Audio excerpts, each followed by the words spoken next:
এর মধ্যে প্রথম সাহিত্যে যে সমস্ত শিক্ষাগুলো রয়েছে এর মধ্যে একটা হচ্ছে এই মাসে কারো সাথে কোনো ঝগড়া নেই, কারো সাথে কোনো মামলা নেই, কারো সাথে হিংসা প্রতিহিংসা নেই।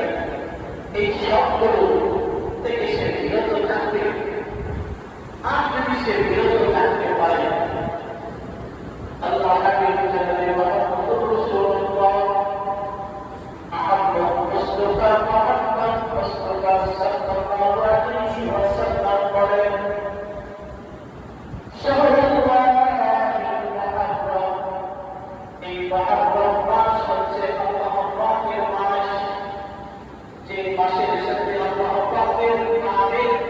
সংযুক্ত করে দিয়েছেন। আর কোন সম্মানিত নামের সাথে কোন জিনিসকে সংযুক্ত করা হয় ওই জিনিসটা মর্যাদা দেওয়া হয়, সম্মান দেওয়া হয়। স্বাভাবিকভাবে আমরা উদাহরণ স্বরূপ বলতে পারি, ওই গ্রামকে যাইতেছে কেউ যদি আকুলিয়া দেখে বলে এটা হচ্ছে এটা একটা বাড়ি হয়ে গেল, কিন্তু এটাকে বিষয় স্বাভাবিকভাবে মুসলমানের পরে আলাদাভাবে একটা সম্মান এবং শ্রদ্ধার সৃষ্টি হয় ওই বাড়ির প্রতি। আসলে আপনার ওই বাড়ির সম্মানের বাড়ির প্রতি শ্রদ্ধার সৃষ্টি হয় না। এই বাড়ির প্রতি শ্রদ্ধার সৃষ্টি হওয়ার কারণে বিষয়ের বাড়িকে বিষয়ের লাগানো কারণে সেই বাড়ির বন্ধারে এবং বৃদ্ধি পায়। আল্লাহ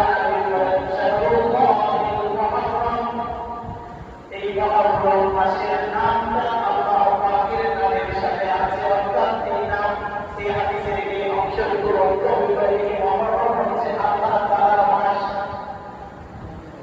এজন্য আমরা হাদিসে বলেন কোন ব্যক্তি যদি আশুরা রোজা উপলক্ষে, আশুরা শব্দের অর্থ হচ্ছে দশমকে, আপনারা হাদিস